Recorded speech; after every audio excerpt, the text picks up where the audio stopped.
Fala pessoal, tudo bem? Bom, nesta aula eu vou falar sobre autovalores e autovetores. Mas antes de iniciar a fala sobre eles, vamos ver qual a necessidade, de se então falar sobre eles. Basicamente, o meu objetivo aqui, quando eu falo de autovalores e autovetores, é basicamente diante de uma transformação linear que envolve o mesmo espaço vetorial, que comumente nós chamamos de operador linear, certo? Nós pudermos representá-los por uma matriz diagonal, porque nós sabemos que uma transformação linear existe sua transformação matricial, que eu vou dar uma matriz de T em relação a alfa e a uma matriz beta, como nós aprendemos desta maneira, tá?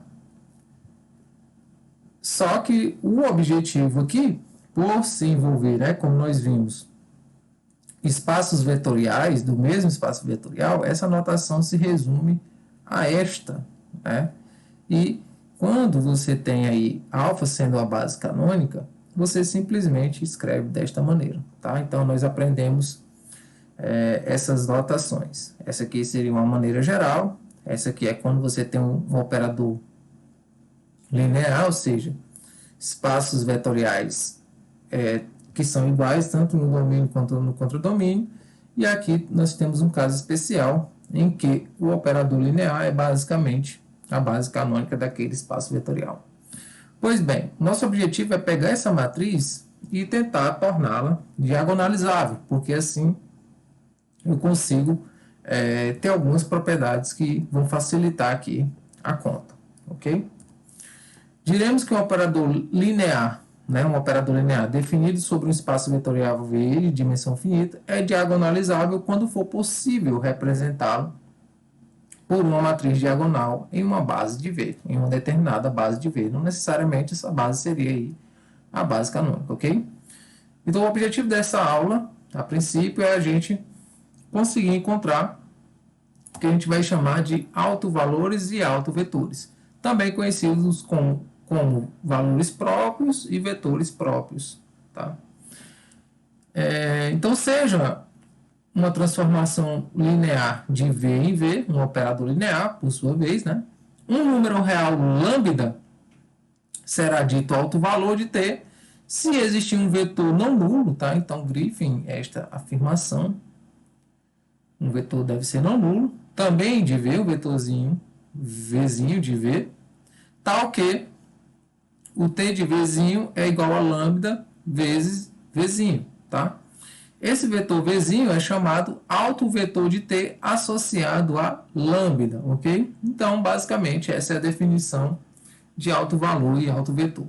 De posse da definição de autovalor e autovetor, aqui neste slide nós temos dois exemplos em que a gente pode geometricamente visualizar um autovetor, um caso de autovetor no R2 e um caso que não é autovetor, tá?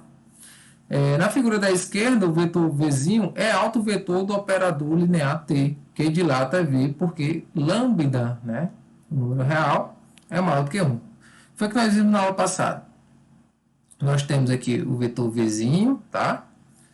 Que eu fiz um destaque aí, e a transformação linear, que é um operador linear, ela basicamente é um vetor, que é múltiplo desse Vzinho. Se ele é múltiplo, ele está dilatando o Vzinho, nesse exemplo aqui, tá? Porque esse Vzinho, basicamente, ele foi multiplicado por uma constante real, tá? Uma constante real, de forma que a transformação linear de Vzinho gerou esse vetor aqui maior. Pois bem, neste caso aqui nós temos um exemplo de que Vzinho é um autovetor de T, tá? Já nesse segundo exemplo, nós temos aqui o vetor Vzinho em destaque e aqui a transformação linear de V.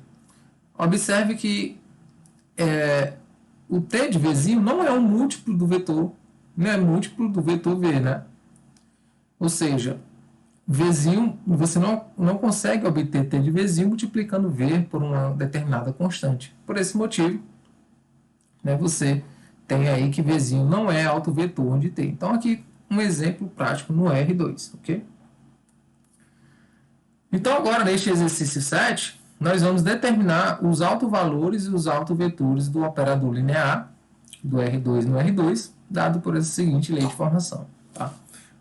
A princípio, nós vamos fazer o seguinte, nós vamos determinar esses termos, tá? Quando se conhece a lei de formação, e depois nós vamos fazer exercícios em que nós vamos determinar por meio da sua representação matricial. Pois bem, para a gente determinar os autovalores inicialmente, logo em seguida os autovetores, nós devemos determinar, né? Nós devemos, vamos anotar isso, determinar, seguir aqui a definição de autovalor e autovetor, né? Vamos determinar um lambda pertencente aos reais e V e um Vzinho pertencente ao R2, né? Uma vez que o espaço vetorial aqui é do R2. Por definição, ele não pode ser nulo, então não nulo. Que satisfaçam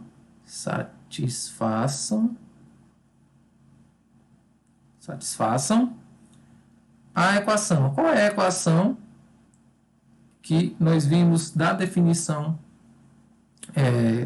de autovalor e autovetor? Foi a seguinte, o T de Vzinho sendo igual ao lambda multiplicado por esse Vzinho.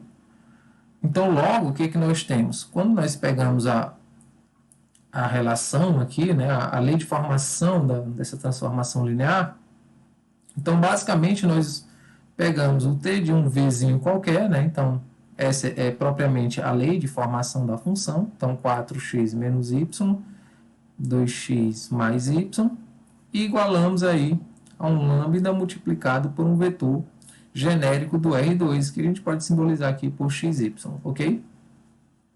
Pois bem, então isso aí resulta basicamente no sistema, né? Qual é o sistema que resulta desta equação aí?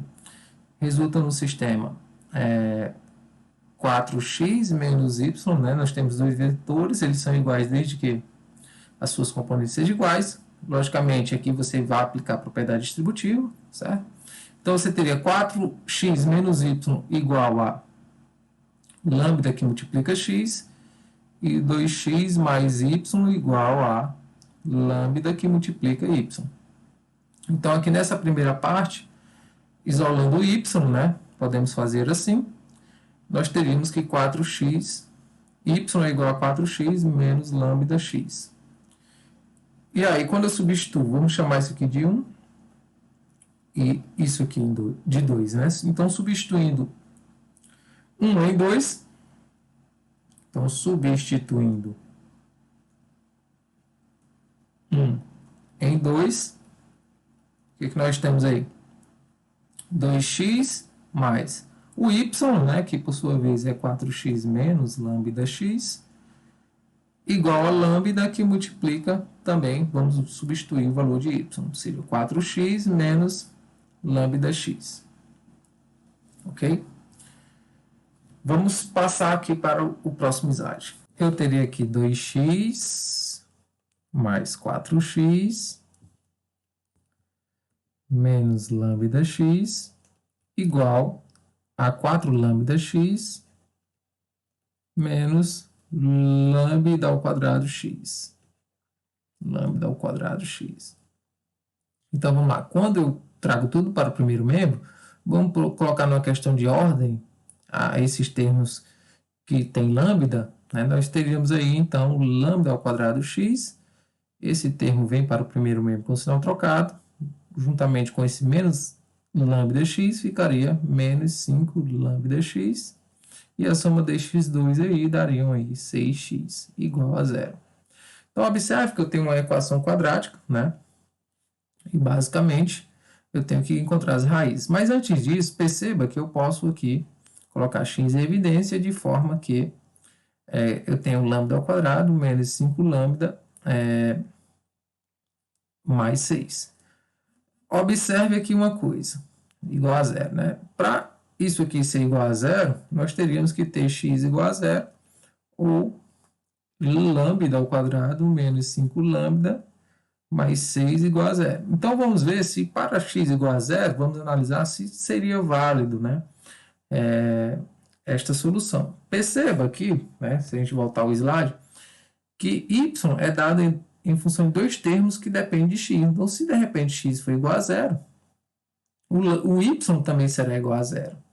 E aí nós não poderíamos ter essa solução, porque a gente supõe, né, que o vetorzinho vzinho ele tem que ser diferente do vetor nulo, né? Então, se o x for igual a zero, automaticamente y seria igual a zero, e aí seria um vetor nulo como solução. Mas a definição de autovetor é que ele não seja nulo. Então, devemos ter como consequência, né, lambda ao quadrado menos 5 lambda mais 6 igual a zero. Então, observe que essa é a equação quadrática e suas raízes são facilmente obtidas por o produto delas é menos b sobre a, então, ou desculpe, a soma delas é menos b sobre a, então o valor de b é menos 5, enquanto que o produto delas é c sobre a, então 6 sobre 1 daria 6. Então perceba aqui que facilmente, né, o lambda 1 pode ser o 2 e o lambda 2 aqui sendo 3, né, a soma desses dois números dá 5, enquanto que o produto dá 6. Pois bem, então, para lambda igual a 2, nós temos o seguinte. Vamos substituir aqui, né, o valor de lambda nesta expressão de y. Tá? Então, você teria, por consequência, que y seria igual a 4x menos 2 vezes x, né? Porque lambda iria assumir esse valor de x. Então, perceba aí que y é igual a 2x. Então, qualquer autovetor em que a componente y é 2 vezes a componente x, ele seria um autovetor associado ao alto valor lambda igual a 2. Então,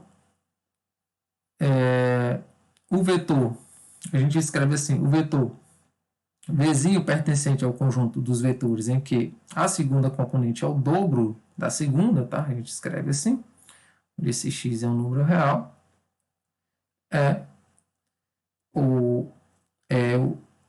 autovetor, né? Deixa eu melhorar isso aqui, autovetor do operador linear T associado ao alto valor lambda igual a 2. Então, isso foi para lambda igual a 2. Né? Então, para lambda igual a 3, segue o mesmo raciocínio. Tá? Você teria y igual a 4x menos lambda x. Então, nesse caso, o lambda seria igual a 3. E aí você teria y igual a x. Então, a gente escreve o mesmo. Né? O vetor vzinho pertencente ao conjunto, né, em que a segunda componente é igual à primeira, né, tal que esse x é um número real, tá? A gente fecha aqui o conjunto, é autovetor de T associado ao alto valor, vamos continuar aqui embaixo, lambda igual a 3. Então, desta forma. Já nesse exercício 8, eu quero determinar também os autovalores e autovetores, se existirem, logicamente, do operador linear T do R2 no R2, dado por T de xy igual menos yx. Essa é a lei de formação, ok? Então, pessoal, aqui eu não vou escrever com muitos detalhes igual eu fiz no exercício anterior, no exercício 7, mas aqui eu tenho que encontrar, né, caso exista um lambda real, né, e um vetorzinho do R2 que seja não nulo, né, tais que você tenha a definição de alto valor e alto vetor satisfeita, que é a seguinte, é pegar o t de v, que neste caso seria menos yx, e igualar com lambda multiplicado por v, ou seja, lambda multiplicado pelo vetorzinho v, ok? Então, isso aí, como nós já fizemos no exercício anterior, resulta no sistema. Qual é o sistema que resulta aí desta equação acima. Vamos lá, um sistemazinho assim, simples, né? Onde você tem a primeira equação menos y igual a lambda x, né? Uma vez que essa primeira componente deste vetor tem que ser igual à primeira componente deste vetor, que está multiplicada a lambda. E na segunda equação você teria x igual, né? Que é a segunda componente deste vetor, igual à segunda componente deste vetor, que é lambda y, uma vez que lambda está multiplicando também y. Opa, lambda y, tá? Vamos chamar, como aqui já está organizado, vamos chamar essa equação de 1 e esta aqui de 2, tá? Inverter um pouco a ordem, porque a 1 está mais organizada. Então, substituindo a equação em 2, o que nós obtemos aí? Nós temos que menos y igual a lambda, e aqui eu substituo o valor de x da equação 1. Né? Então, basicamente, eu tenho menos y igual a lambda ao quadrado y. Tá? Então, vamos só repetir. Eu teria menos y igual a lambda ao quadrado y. Então, se eu colocar tudo no primeiro membro, eu tenho lambda ao quadrado y mais y, né? Ele vem com o sinal aqui. Ele coloca nesse membro, né? Ele vem com o sinal de positivo. Pois bem, colocando y em evidência, eu teria lambda ao quadrado mais 1 igual a 0. E observe que para eu ter essa equação a 0, né, igualada a 0, ou o y é igual a 0, ou então o lambda ao quadrado mais 1 é igual a 0, tá? Observe que se o y for 0, né, automaticamente o x é 0. Por quê? Porque desta expressão aqui, ó, nós podemos perceber isso facilmente. Se o y for 0, automaticamente x é 0. Então, y não pode ser igual a 0. Então, a gente descarta essa possibilidade. Então, logo, nós devemos ter lambda ao quadrado mais 1 igual a 0. Observe que um número que está ao quadrado, né, é sempre maior do que igual a 0. Então, isso aqui, pessoal, é sempre maior do que ou igual a 0.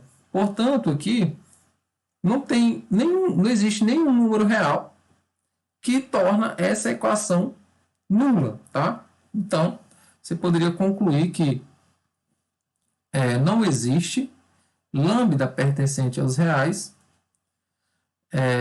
tal que faz com que essa equação seja nula, tá? Um número ao quadrado, ele não pode ser negativo, né? Ou seja, não tem como dentro dos reais, ok? Então, portanto, aqui é um caso em que você não tem alto valor e muito menos alto vetor associado. Então, a transformação, ou o operador linear T, né? Então, o operador T, o operador linear, simplesmente operador, não tem alto valor e, consequentemente, alto vetor, tá? Não tem alto valor real, nem alto vetor.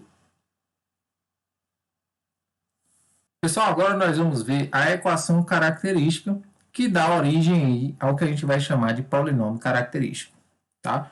Basicamente, nós vamos encontrá-los, né, para a gente conseguir obter autovalores e autovetores quando uma transformação linear estiver na sua representação matricial, ok?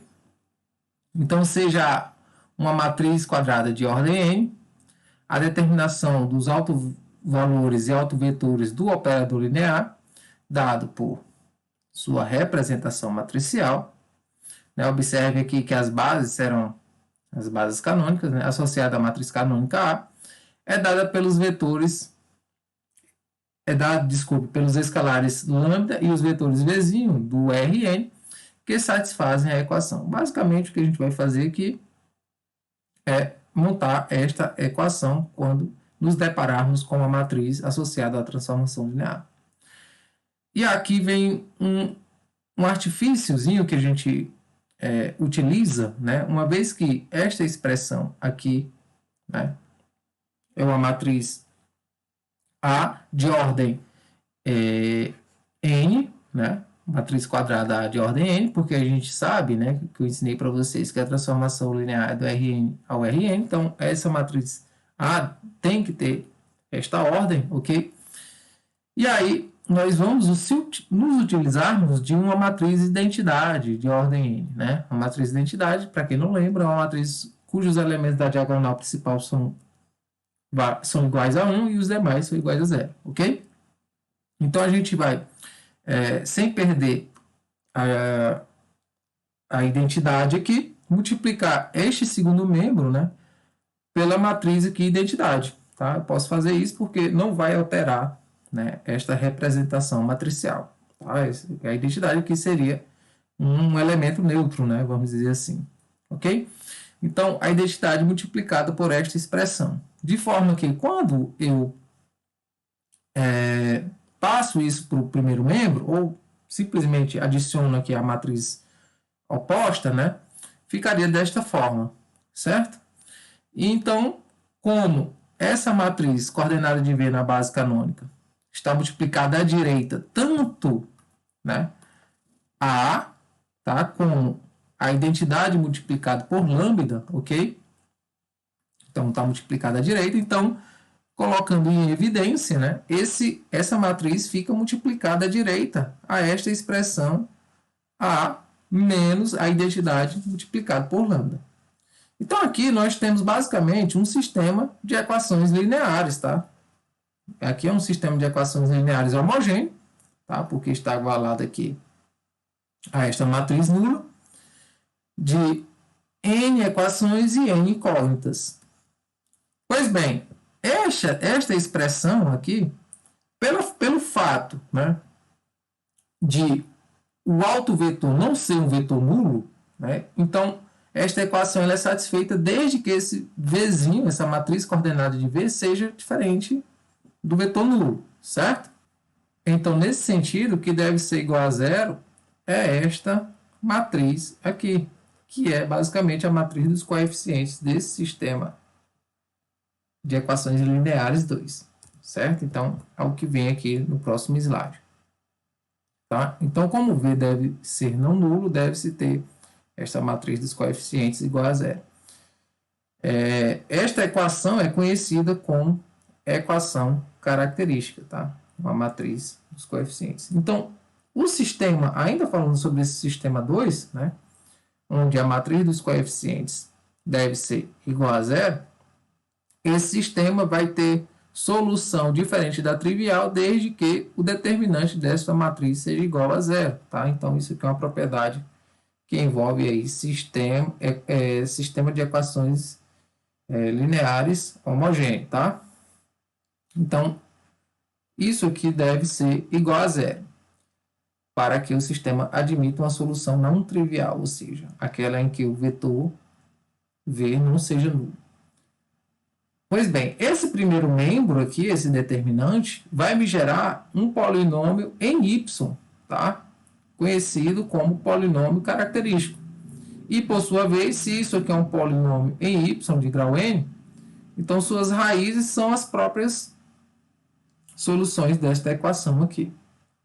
Ok? Então, e além disso, além das raízes desse polinômio característico, basicamente são os autovalores procurados. Agora, neste exercício 9, nós vamos determinar os autovalores e autovetores dos operadores lineares que estão associados a essas matrizes aqui, ok?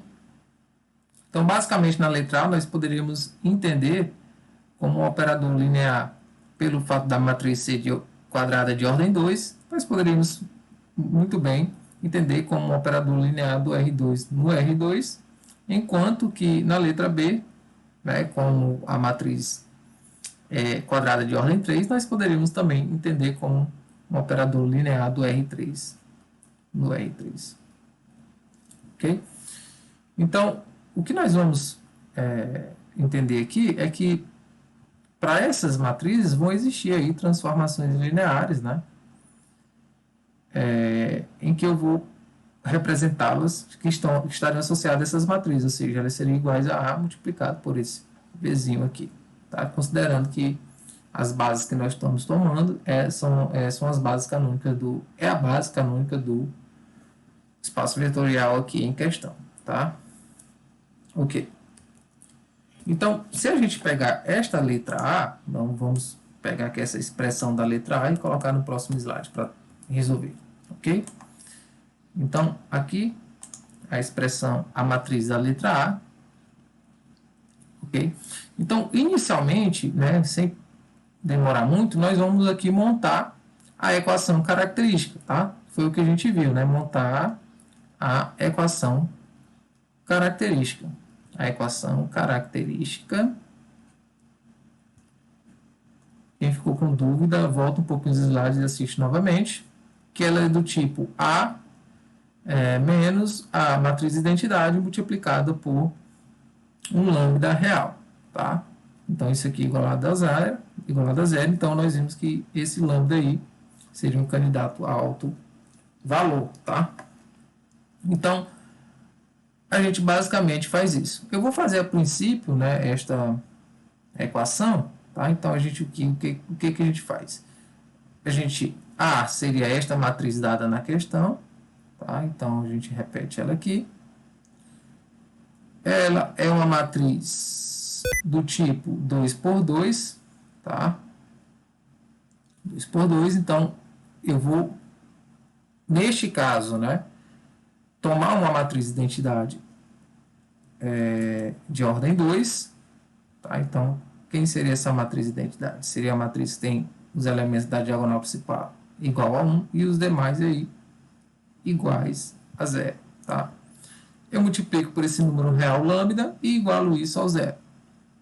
Pessoal, não é difícil de perceber, depois que você faz todas as operações, né, que esta equação poderia ser facilmente resumida ao seguinte. Observe que quando eu multiplico lambda por uma matriz, eu multiplico lambda por todos os elementos da sua matriz. E quando eu faço essa operação, a matriz que vai resultar é menos 3 menos lambda, né? Ó, observe que aqui tem um menos 1, que foi multiplicado por lambda. Aqui permanece o 4, né, desta matriz. Aqui permanece menos 1. E aqui também existe uma alteraçãozinha, ficaria 2 menos o lambda. Pois bem, esta é a equação característica, né? Esta equação característica, por sua vez, o determinante desta matriz é o polinômio característico. Então, o polinômio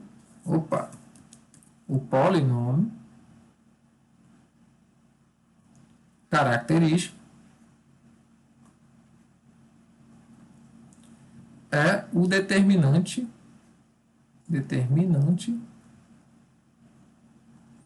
da matriz. E, por sua vez, os autovalores são as raízes desse polinômio. Então, logo, o polinômio característico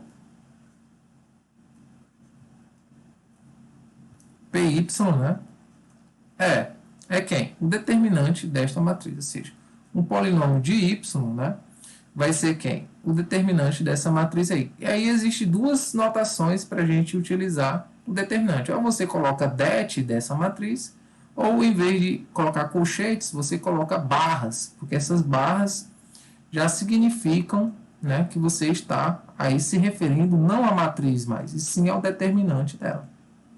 Mas quem não preferir, tá, coloca a palavrazinha det, tá? Então, eu vou colocar aqui também a outra notação, ok? Para eu discutir aqui com vocês.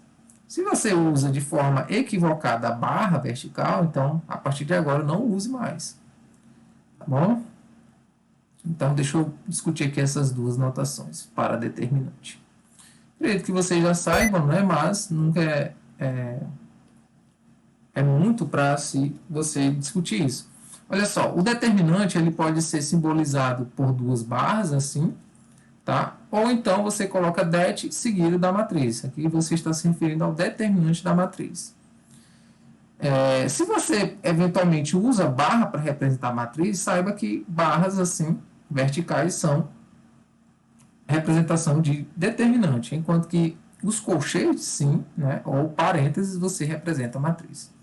Pois bem, essa matriz é do tipo 2 por 2, é muito fácil de você encontrar o determinante. Basicamente, você faz o produto dos elementos da diagonal principal menos o produto dos elementos da diagonal secundária. Então, você teria menos 3 menos lambda, multiplicado por 2 menos lambda, menos o produto de 4 multiplicado por menos 1, os elementos da diagonal secundária.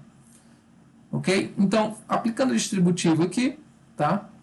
Você teria menos 6 mais 3 lambdas, menos 2 lambdas, mais lambda ao quadrado. Então, menos 2 lambda, mais lambda ao quadrado. Enquanto que aqui, fazendo jogo de sinal, daria mais 4. Ok, então, isso aqui resultaria em lambda ao quadrado, 1 lambda, né? E menos 6 mais 4 daria menos 2. Então, esse é o polinômio, né? Esse aqui, vamos repetir, é o polinômio aí, em y, tá? De grau 2. Então, as raízes desse polinômio,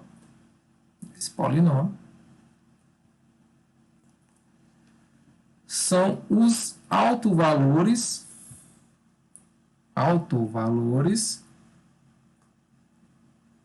de t. Então, encontrar as raízes, basicamente, é você igualar isso aqui a zero. Então, você quer encontrar números reais de forma que esta expressão aqui seja igual a zero. Pois bem, da mesma forma como eu havia feito anteriormente, né, a soma vai dar menos b sobre a, então, menos 1, e o produto c sobre a. Então, aqui menos 2. É fácil de perceber que o lambda 1 é menos 2, né, enquanto que o lambda 2 é 1. Tá? Porque se você somar esses dois números, vai dar menos 1, enquanto que o produto vai dar 1. Agora, nós vamos determinar os autovetores associados a cada um desses autovalores. Então, iniciando para lambda igual a menos 2, nós temos o seguinte, que para determinar os autovetores, nós vamos lembrar daquela expressão, né, que nós tínhamos. A matriz A menos a matriz identidade multiplicada pelo lambda, né, sendo a matriz dos coeficientes do sistema, multiplicado pelo vetor de V nas coordenadas, as coordenadas do vetor V na base canônica, igual à matriz nula, tá? Matriz coluna nula. Pois bem, se a gente for substituir esses valores, né, esta matriz aqui dos coeficientes, ela é esta, tá? Mas se a gente tomar o valor de lambda menos 2, vamos fazer aqui com calma. Nós teríamos o seguinte, menos 3 menos lambda, ou seja, até nisso eu vou ter uma certa calma agora, tá? Mas no próximo exercício a gente faz um pouco mais rápido. Aqui 4 menos 1 e 2 menos o lambda. Então 2 menos o lambda, que é menos 2. Tomar muito cuidado com esse jogo de sinal. Tá? Então esta é a matriz dos coeficientes, multiplicado pela matriz de V na base. Desculpe, a matriz coordenada de V na base canônica. Então, que seria de componente x, y. Tá? E aí você teria igualado aqui a matriz coluna, cujos todos os elementos são nulos, tá? Porque elas são as componentes do vetor nulo na base canônica. Pois bem, então, o que você teria aí? Resumidamente, você teria menos 3 mais 2, que seria menos 1. Aqui 4, tá? Aqui você teria menos 1 e 4. Observe que o resultado, né, desse sistema de equações, ok? Observe que o resultado desse sistema de equações aí, deixa eu fazer assim, vai resultar em duas equações iguais, ou seja, eu multiplico essa matriz por essa, então você teria menos x mais 4y, menos x mais 4y igual a zero. E na segunda equação você teria o mesmo, menos x mais 4y igual a zero. De forma que basta você substituir o valor de uma das expressões aqui, né? Colocar o incógnito em função da outra, né? Então você poderia dizer simplesmente, né? Como a gente costuma sempre botar x, né? A gente poderia dizer que y seria aí o x sobre 4. Então, os vetores Vzinho pertencente ao conjunto. O conjunto dos autovetores associado ao alto valor lambda igual a menos 2. Ele tem o formato x e y igual a x sobre 4, né? Tal que esse x aí é um número real. São autovetores, tá? Autovetores de T, né? Da transformação ou o operador linear T, associados ao alto valor lambda igual a menos 2. Então, para o lambda igual a 1, você vai fazer de forma análoga, tá? Então, você coloca aqui, para lambda igual a 1, nós temos o seguinte. Nós temos que a matriz era menos 3 menos lambda, tá? Vamos só voltar aqui, ó. Menos 3 menos lambda, 4 menos 1, 2 menos lambda. Então, 4 menos 1 e 2 menos lambda, né? Ok. Aí você vai multiplicar pelo vetor, autovetor, né, que você quer descobrir, e igualar aqui a coordenada do vetor nulo em relação à base canônica. Pois bem, aí esse lambda agora assume o valor 1. Então, vamos substituí-lo aqui pelo valor 1. Tá? De forma que você terá, né? Vamos colocar aqui ao lado, para poupar espaço. Menos 4, 4, menos 1 e 1. Tá? Então, você teria aí, repetindo aqui essas expressões, você teria aqui 0, 0. Então, isso aí resulta no seguinte sistema. Né? Se você multiplicar linha por coluna, né? Então, menos 4 vezes x mais 4 vezes y. Então, você teria menos 4 vezes x mais 4 vezes y igualado a esse zero aqui, tá? Estou fazendo de forma meio direta, multiplicando as matrizes e depois igualando a outra matriz. E aqui você teria menos x mais y igual a zero. Então, perceba, pessoal, que esse sistema aqui é equivalente, se você dividir tudo por 4 aqui no primeiro, tá? Você teria menos x mais y igual a zero. E também a mesma coisa na segunda equação. Então, é um sistema que tem várias soluções, né? E todas elas partem de que o y é igual a x. Então, o vetor Vzinho pertencente ao conjunto em que a segunda componente, y é igual a x, né? São vetores do R2, tá? Tal que x pertence aos reais, é autovetor associado, por sua vez, associado ao alto valor lambda igual a, neste caso, 1, tá? Então, é assim que nós vamos fazer, ok? Agora, para esse outro caso, vamos pegar aqui, tá? Copiar essa matriz para poupar esforços. Essa é a letra B. Então, o que a gente faz inicialmente? Se a gente voltar aqui na letra A, a primeira coisa é montar a equação característica, tá? Desta matriz. Nós vamos pegar a matriz e, basicamente, o resumo é o seguinte. Nos elementos da diagonal principal, nós vamos subtrair menos lambda, tá? E montar essa matriz aqui. Então é isso que a gente vai fazer de forma bem direta. Nos elementos da diagonal principal, nós vamos colocar menos o lambda. E aí os demais não sofrem alteração. Tá? Então vamos colocar aqui os elementos. Aqui o 5 ficaria menos o lambda, né? Aqui menos 1. Repito esse 1, repito esse menos 1, e aqui fica 3 menos o lambda.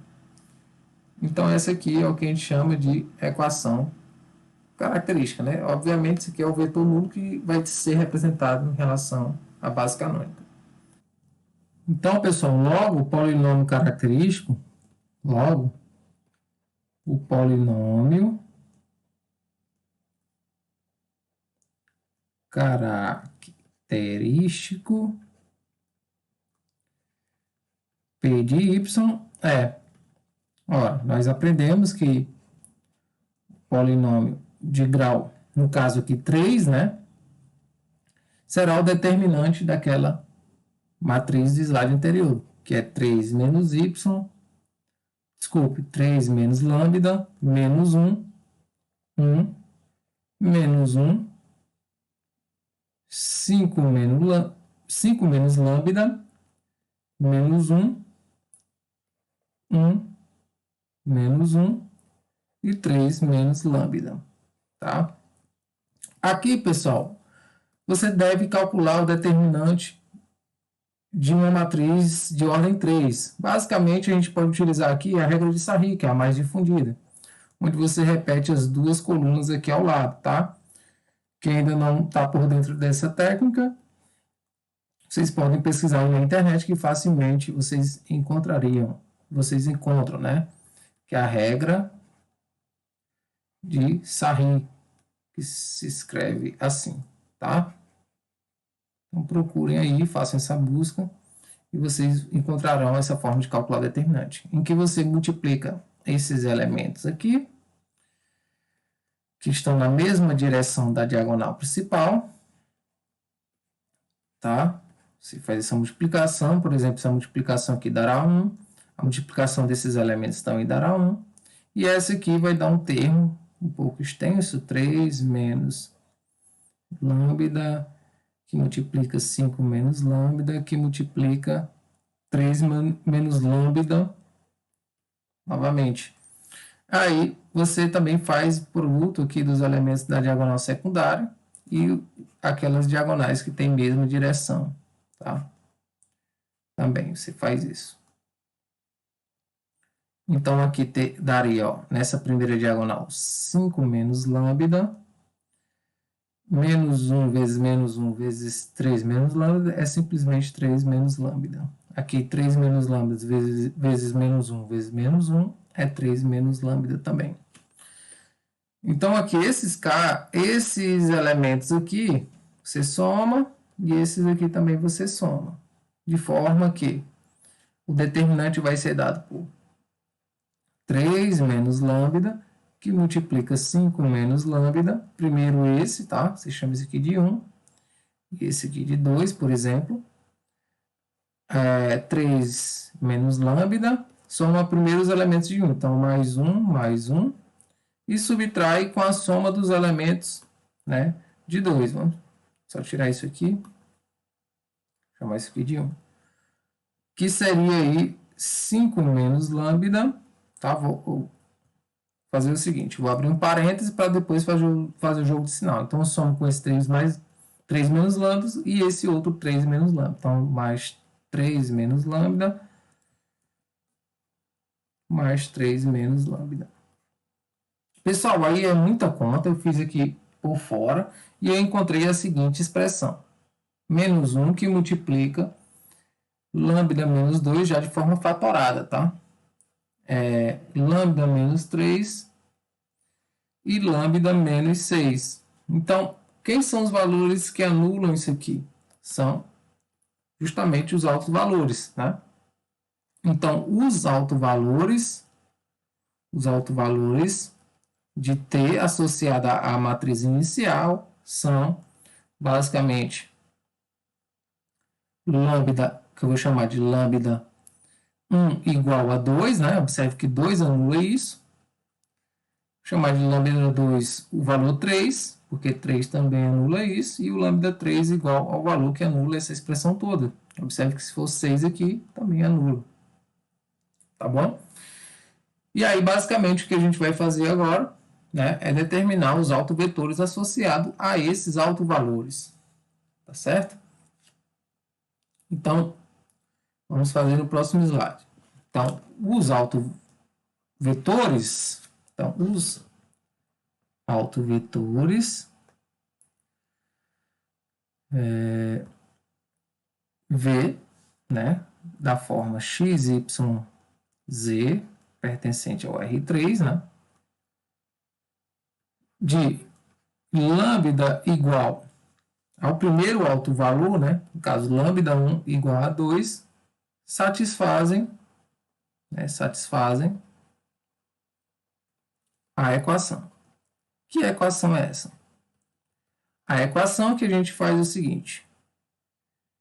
Coloca aqui a matriz, né, que é justamente a equação característica, só que com o valor de lambda substituído, ou seja, 3 menos 2. Aqui ficaria menos 1 e 1. Então, menos 1 e 1. Menos 1, 5 menos 2, menos 1. Então, menos 1, 5 menos 2, menos 1 aqui.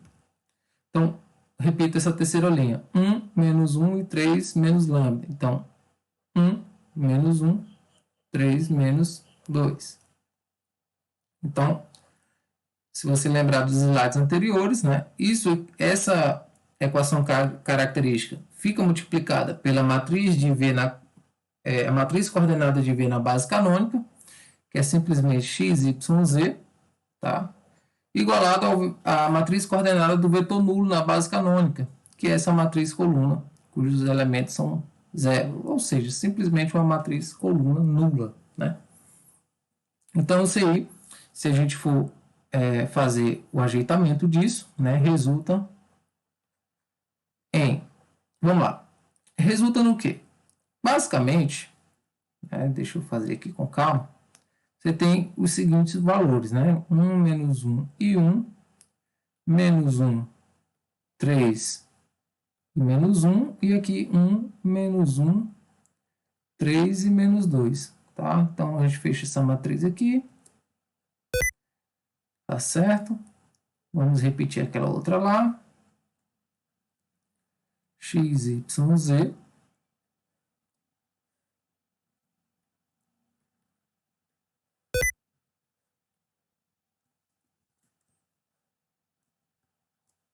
E aí, eu tenho aqui sistema de equações lineares homogêneo, né? A princípio. Ah, sim, aqui eu esqueci de colocar o valor já substituído. Vamos fazer essa substituição. Aqui seria 1. Então, basicamente, para resolver esse sistema, eu vou escalonar essa matriz. Observe que um problema para determinar o autovetor caiu num problema de escalonar uma matriz, tá bom? Então, vamos copiar essa matriz aqui para evitar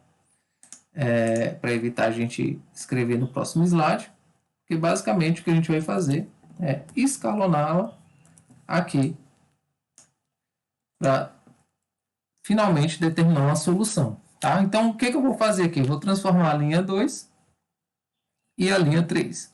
Observe que na linha 2 eu vou pegar a linha 2 e somar com a linha 1, né? E na linha 3 eu vou basicamente pegar a linha 3 e subtrair a linha 1. O que vai resultar aí? Vai resultar no seguinte. Repito a linha 1. Então, 1 menos 1 e 1. Tá? E aí, quando eu pego a linha 2 e somo com a linha 1, aqui ficaria 0, aqui ficaria 2 e aqui 0. A linha 3 menos a linha 1, observe que elas são linhas iguais, então a subtração delas vai resultar aqui em 0. Então, fiz o escalonamento. Então, o sistema, aquele sistema anterior aqui, ele é equivalente. Então, o sistema anterior é equivalente, né? Ou seja, tem a mesma solução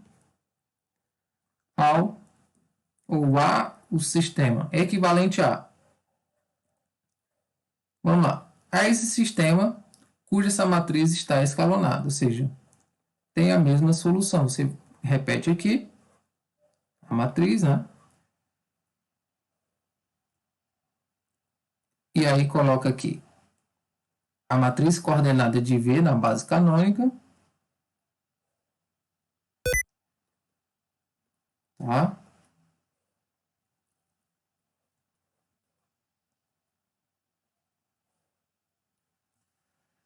E aí você tem que isso aqui resulta no seguinte sistema. Quando você multiplica linha por coluna e iguala a este elemento, você teria x menos y, tá? O x, aqui, ó, esse 1 multiplicado por esse x, esse menos 1 multiplicado por y, então menos y, esse 1 multiplicado por z, então mais z, igualado a este elemento aí, dessa matriz coluna.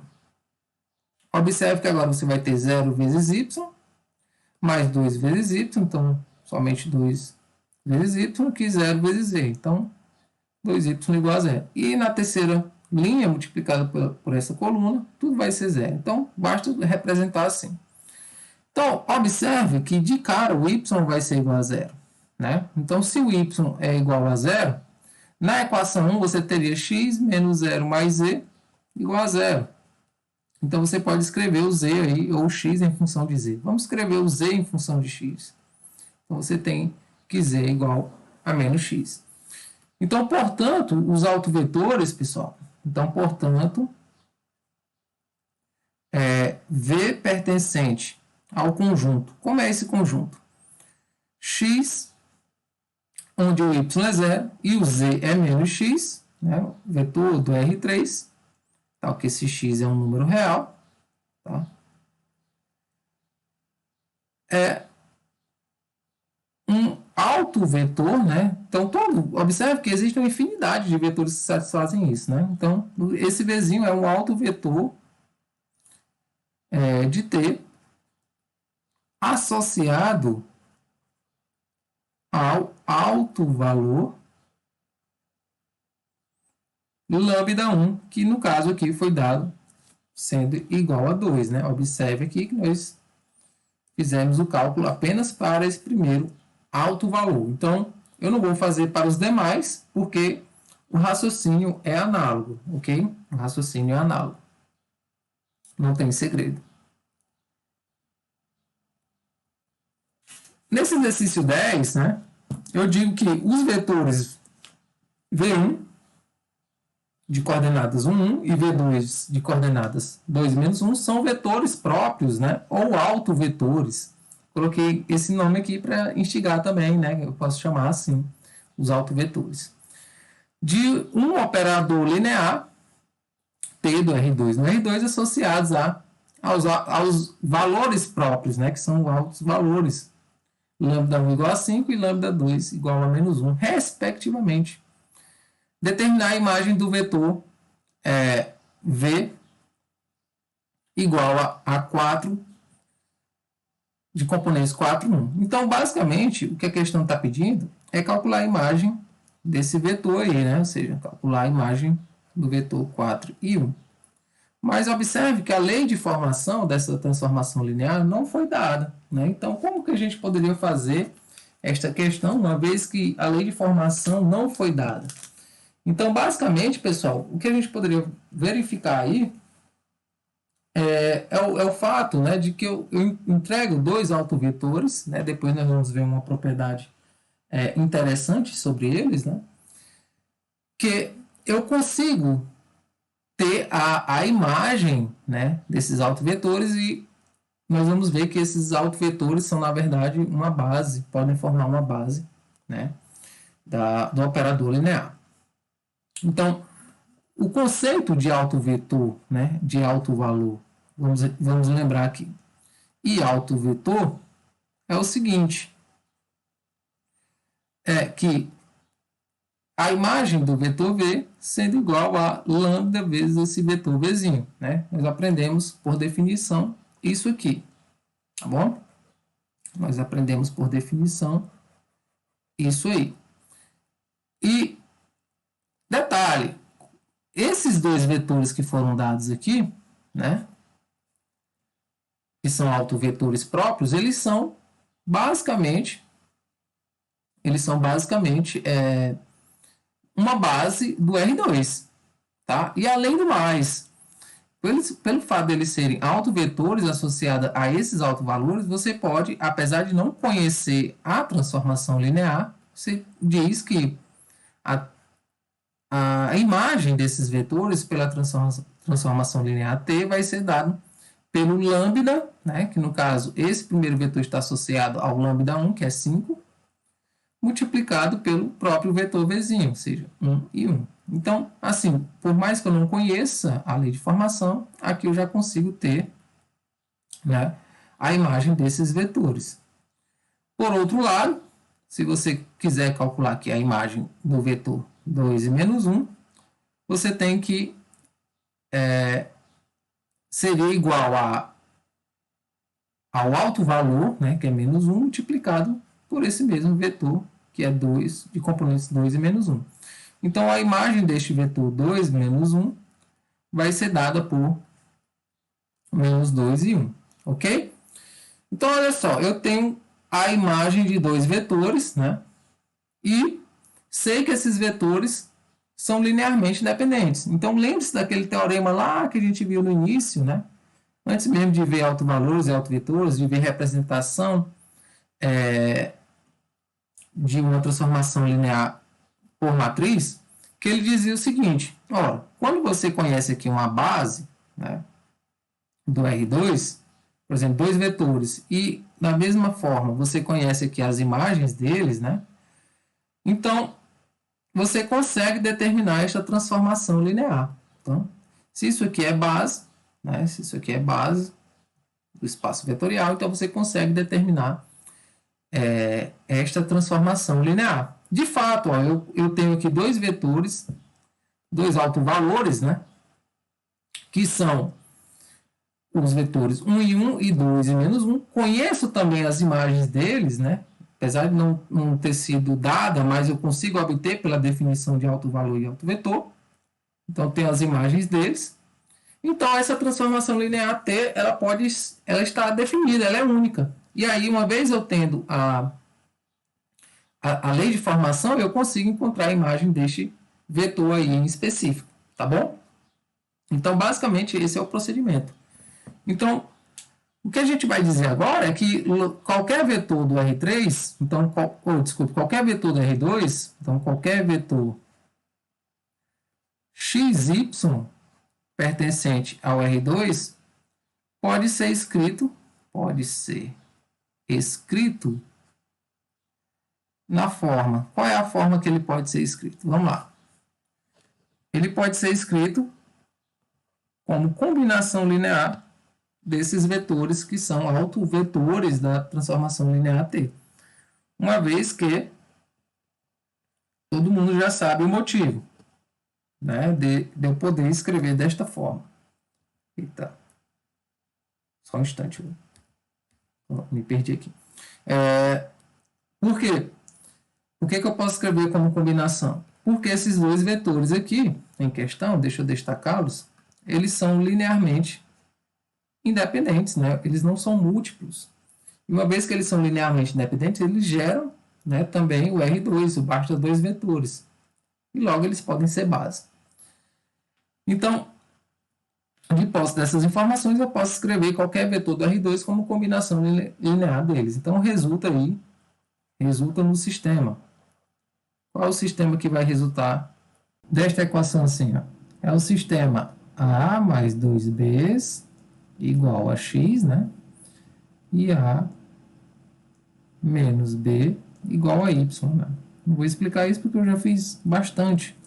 Eu multiplico basicamente essa equação 2 por 2, né? E aí eu obtenho um sistema equivalente com a mesma solução do primeiro, na forma 2A, onde essa segunda linha vai passar a ser 2A menos 2B igual a 2Y, né?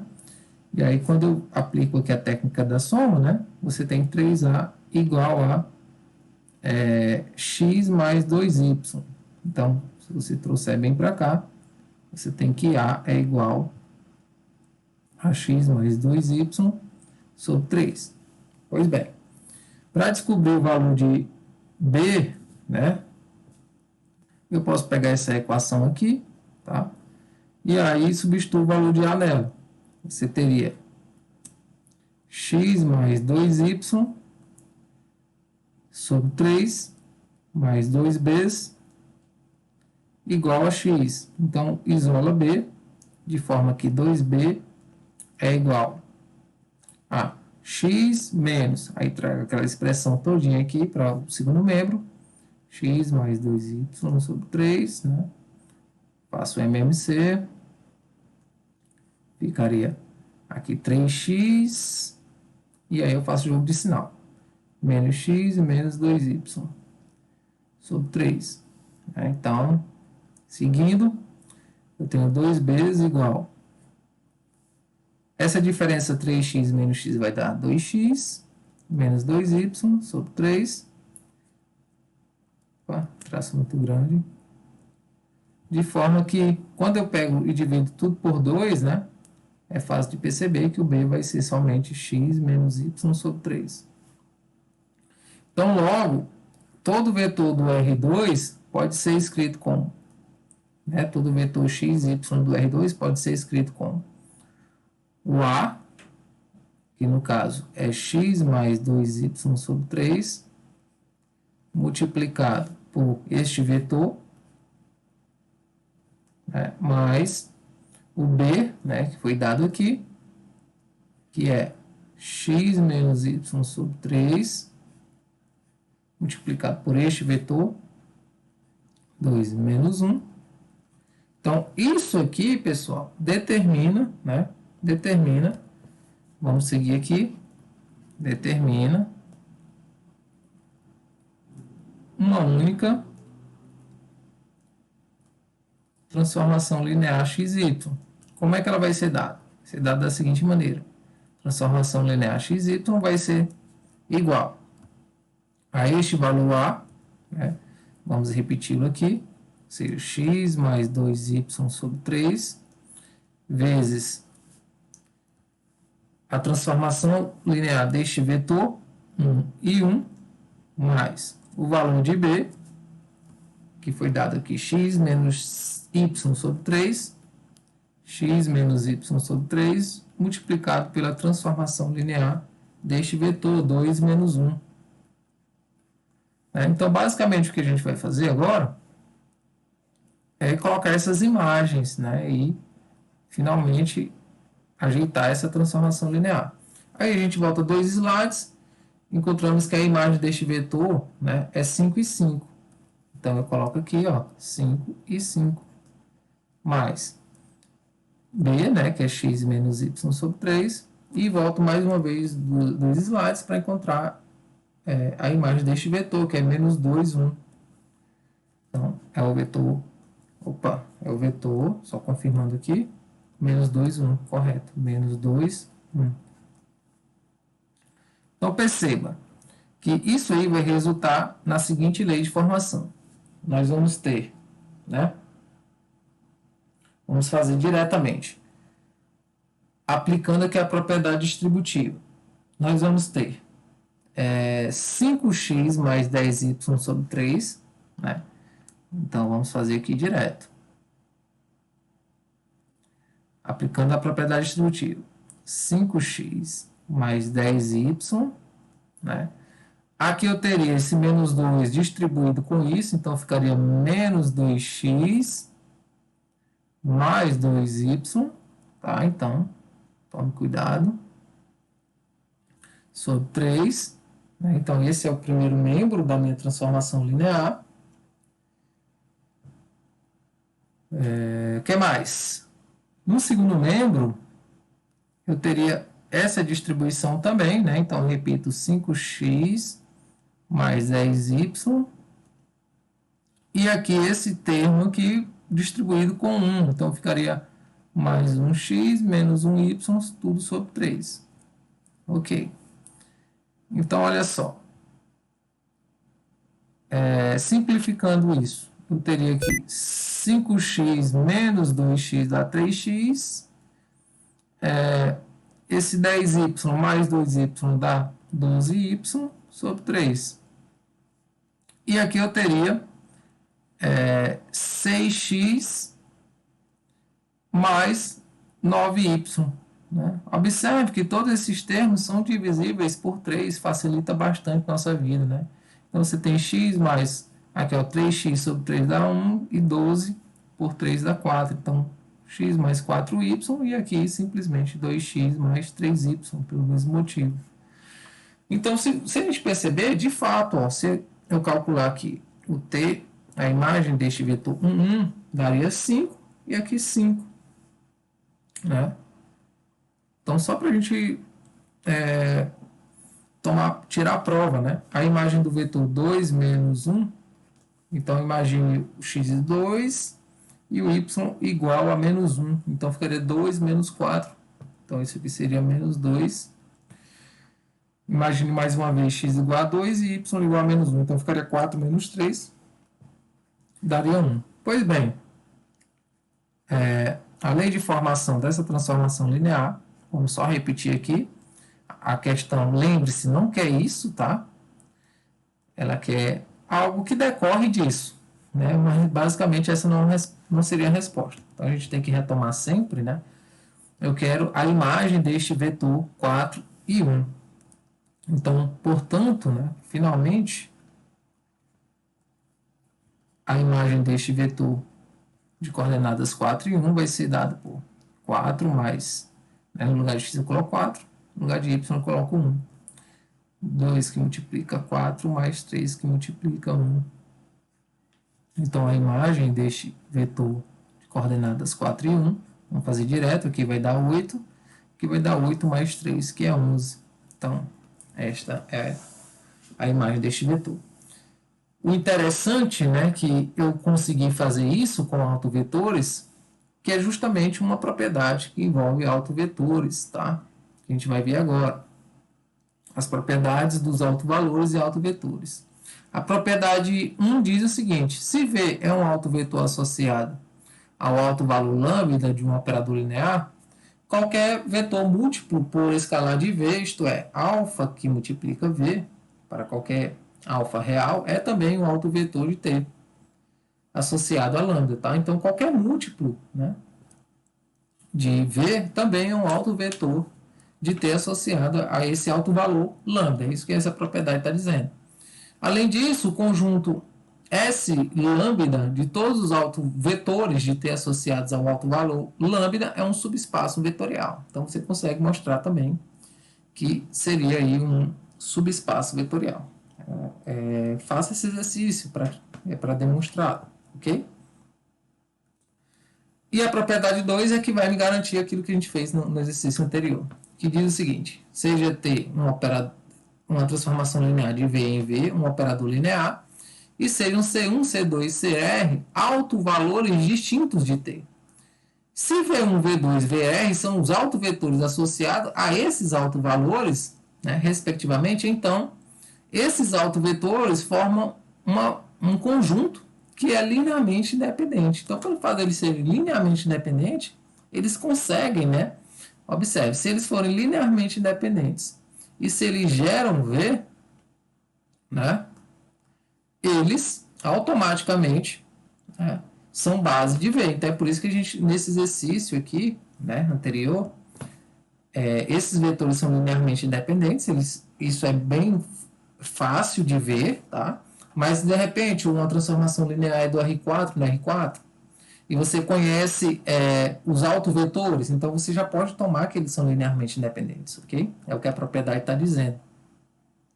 E se você tiver a quantidade de vetores da própria dimensão do espaço vetorial, como eu falei, se eu tenho o R4, né, e eu disponho de 4 autovetores, eu posso usar aqueles 4 autovetores para ser a base do R4. E assim sucessivamente. Ok? Essa propriedade aqui é de extrema importância. Certo? Então, assim, pessoal, na disciplina, né, eu priorizei esse fato de, pelo menos, dizer o que é autovalores e autovetores, é que a gente não vai aplicar, tá? Mas eu entendo que a gente fez um bom progresso na disciplina e, basicamente, vocês sabem o que é autovalores e autovetores. tá bom? Se em algum momento vocês precisarem dessas aplicações, vocês estão cientes do que se tratam esses elementos, ok? É isso, um abraço e até a próxima.